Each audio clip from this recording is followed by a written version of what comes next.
Economics together. सो आज हम opportunity cost और प्रोडक्शन पॉसिबिलिटी फ्रंटियर के बारे में पढ़ने वाला है। सबसे पहले बात करते हैं अपॉर्चुनिटी कॉस्ट के बारे में कि अपॉर्चुनिटी कॉस्ट क्या होती है।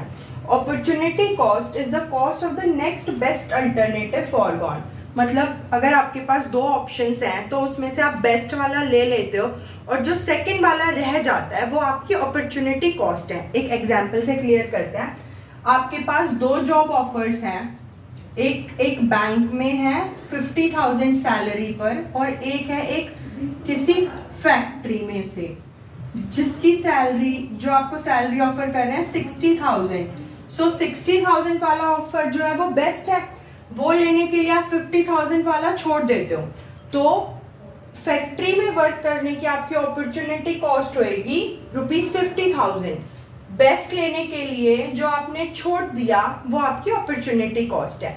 एक और एग्जांपल से क्लियर करते हैं। अगर आपके पास 50,000 रुपीज हैं,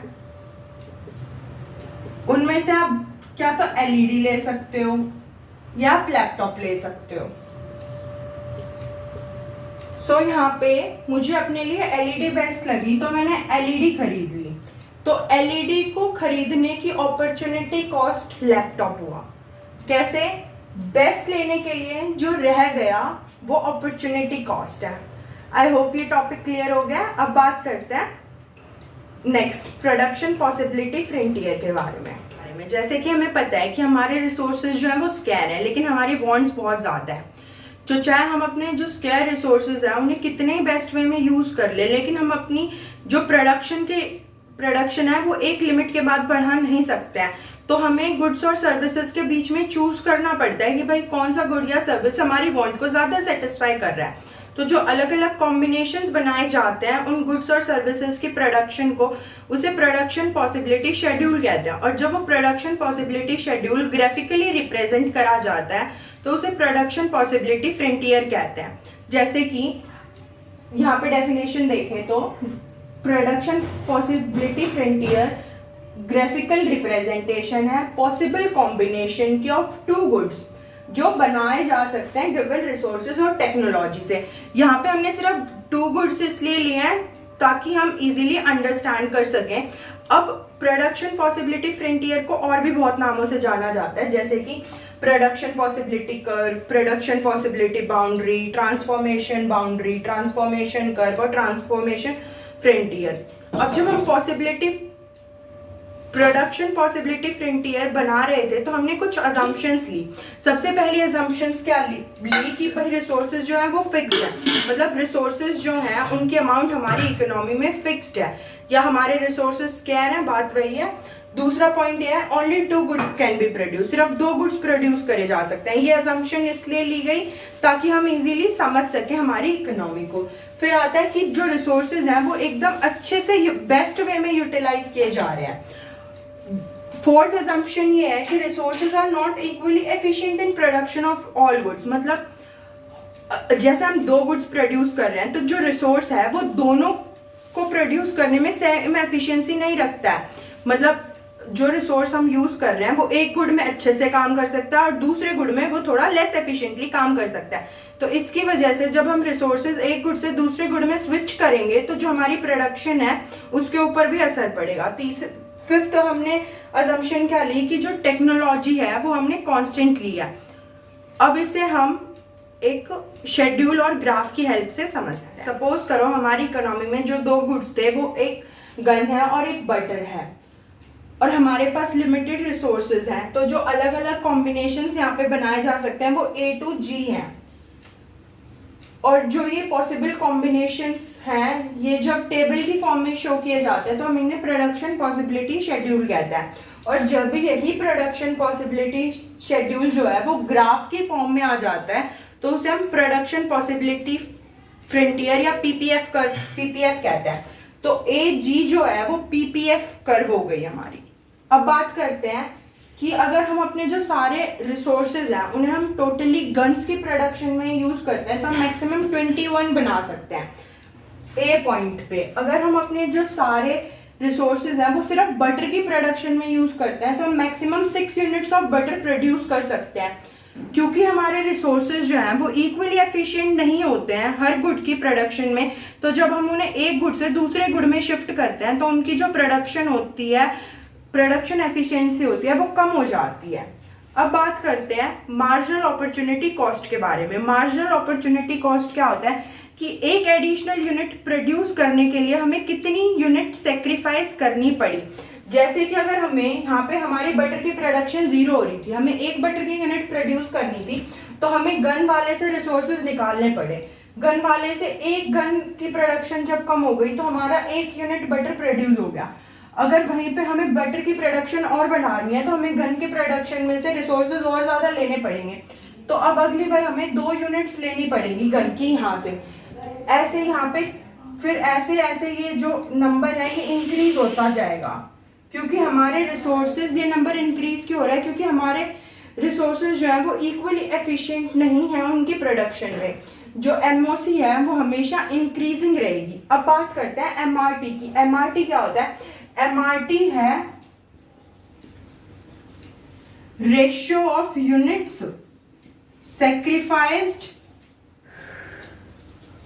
upon ratio upon units gained. मतलब एक रेशियो कि भाई हमने एक एडिशनल यूनिट गेन करने के लिए हमने कितनी यूनिट सेक्रीफाइस करी। जैसे कि यहाँ पे हमने एक यूनिट बटर ऐड करने के लिए एक गन सेक्रीफाइस करी, फिर एक बटर लेने के लिए 2 गन सेक्रीफाइस करी, फिर एक और बटर की यूनिट लेने के लिए 3 गन, फिर एक और बटर की लेने के लिए 4 गन, फिर एक और लेने के लिए 5 गन, और ऐसे ही 6 गन। अब हमारा जो एमआरटी है ये पीपीएफ की स्लोप को डिनोट करता है। अब बात करते हैं पीपीएफ की प्रॉपर्टीज के बारे में। पीपीएफ कर्व की 2 प्रॉपर्टीज होती हैं, पहला कि वो डाउनवर्ड स्लोपिंग होता है, दूसरा कि वो कनकेव शेप्ड होता है। अब जानते हैं कि भाई वो डाउनवर्ड स्लोपिंग क्यों होता है। वो डाउनवर्ड स्लोपिंग इसलिए होता है क्योंकि हमारे पास रिसोर्सेज लिमिटेड थे। अगर हमें एक गुड की प्रोडक्शन इंक्रीज करनी है तो हमें दूसरे गुड की प्रोडक्शन जो है वो डिक्रीज करनी पड़ेगी। जैसे कि पॉइंट ए पर यहाँ पे जो हमारी गन्स है उनकी प्रोडक्शन 21 है, लेकिन बटर की प्रोडक्शन 0 है। अगर हमें बटर की प्रोडक्शन बढ़ानी है तो हमें गन्स की प्रोडक्शन जो है वो कम करनी पड़ेगी। हमें गन्स वाले में से रिसोर्सेज निकाल के बटर की प्रोडक्शन में लगाने पड़ेंगे, इसीलिए ये हमेशा डाउनवर्ड स्लोपिंग होता है। अब बात करते हैं कि ये कनकेव शेप्ड क्यों होता है। पीपीएफ के कनकेव शेप होने के पीछे रीजन है एमआरटी। एमआरटी होता है marginal rate of transformation. Marginal rate of transformation क्या था कि एक additional unit gain ratio between एक एडिशनल यूनिट गेन करने के लिए हमें कितनी यूनिट्स सेक्रीफाइस करनी पड़ी। मतलब MRT is equal to ratio upon unit sacrificed upon units gained. मतलब एक एडिशनल यूनिट गेन करने के लिए हमें कितनी यूनिट सेक्रीफाइस करनी पड़ी, उनका रेशियो। ये जो होता है ये हमेशा इंक्रीजिंग होता है। ये इंक्रीजिंग क्यों होता है?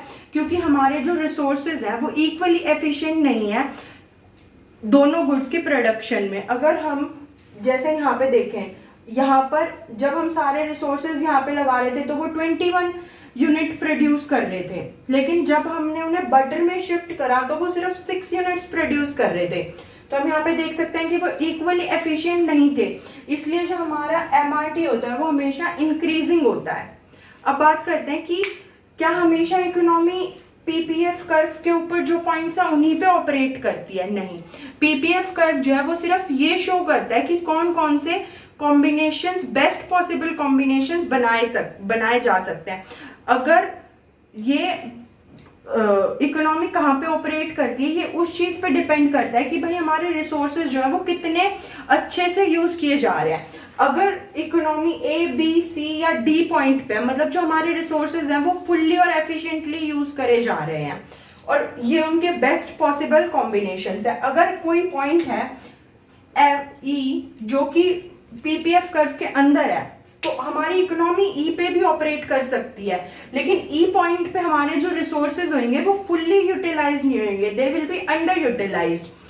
अगर कोई पॉइंट है एफ, तो ये जो पॉइंट है ये अनअनटेबल पॉइंट है, क्योंकि हमारे जो रिसोर्सेज थे वो सिर्फ यहीं तक थे, अगर हमें एफ पॉइंट को अचीव करना है तो हमें अपने रिसोर्सेज बढ़ाने पड़ेंगे।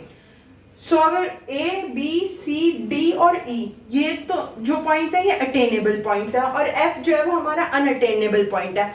मतलब कि जो पॉइंट्स पीपीएफ कर्व के ऊपर या उसके अंदर होंगे वो अटेनेबल पॉइंट्स हैं, और अगर कोई पॉइंट पीपीएफ कर्व के बाहर है तो वो अनअटेनेबल पॉइंट होएगा। उसे अटेन करने के लिए हमें रिसोर्सेज बढ़ाने पड़ेंगे। हमारे रिसोर्सेज के अंदर सिर्फ जो पॉइंट्स पीपीएफ के ऊपर है या उसके अंदर है वही अचीव किए जा सकते हैं। अब बात करते हैं चेंज इन पीपीएफ के बारे में। हमने ये अजम्पशंस ली थी कि भाई जो हमारे रिसोर्सेज और टेक्नोलॉजी है वो फिक्स्ड और कांस्टेंट रहेंगे, लेकिन टाइम चेंज हो रहा है तो मे भी हमारे रिसोर्सेज इंक्रीज या डिक्रीज हो जाए या टेक्नोलॉजी में कोई चेंज आ जाए। अगर रिसोर्स या टेक्नोलॉजी में कोई चेंज आता है तो पीपीएफ कर्व जो है वो दो टाइप से चेंज हो सकती है। पहला है शिफ्ट इन पीपीएफ और दूसरा है rotation in PPF. Shift in PPF में क्या होगा कि जो चेंज है वो दोनों कमोडिटीज में आएगा, दोनों गुड्स में चेंज आएगा, लेकिन शिफ्ट में सिर्फ एक पे इफेक्ट पड़ेगा, दूसरी वाली अनचेंज्ड रहेगी, दूसरी वाली की टेक्नोलॉजी और रिसोर्सेज वैसे ही रहेंगे। अब पहले बात करते हैं शिफ्ट इन पीपीएफ के बारे में। अगर हमारी जो इकोनॉमी है वो अभी ए बी पीपीएफ कर्व पे ऑपरेट कर रही है और किसी चेंज की वजह से हमारी जो टेक्नोलॉजी है वो इंक्रीज हो जाती है, तो जो हमारा पीपीएफ कर्व है वो राइटवर्ड शिफ्ट हो जाएगा, वो राइटवर्ड शिफ्ट हो जाएगा। और अगर हमारी जो टेक्नोलॉजी है वो डिग्रेड हो जाती है, टेक्नोलॉजी या रिसोर्सेज जो है वो कम हो जाते हैं, तो ए बी जो कर्व था पीपीएफ वाला वो डिक्रीज होके सी डी पर आ जाएगा। अब बात करते हैं रोटेशन इन पीपीएफ के बारे में।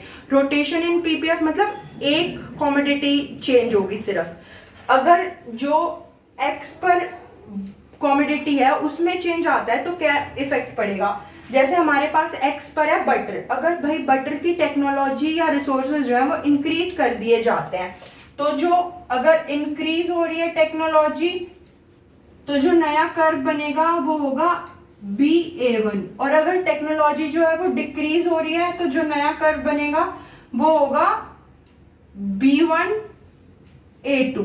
ये तो था अगर चेंज जो है वो एक्स एक्सिस वाली कमोडिटी पर आता है। अगर यही चेंज जो है वो वाई एक्सिस वाली कमोडिटी पर आता है तो क्या चेंज आएगा। हम ओरिजिनली ए बी कर्व पर थे और जो हमारी एक्स एक्सिस पर वाई एक्सिस पर कमोडिटी है उसमें चेंज आ गया। अगर जो टेक्नोलॉजी है वो अपग्रेड हो जाती है तो जो नया कर्व बनेगा वो होगा AB1, और अगर जो टेक्नोलॉजी है वो डिग्रेड हो जाती है या रिसोर्सेज जो है वो कम हो जाते हैं तो जो नया कर्व बनेगा वो होगा AB2। मतलब सिर्फ एक कमोडिटी में चेंज आएगा, दूसरी वाली पर कोई चेंज नहीं आएगा। I hope that you liked the videos, and if you liked the video please like and subscribe my channel and stay tuned for more such videos.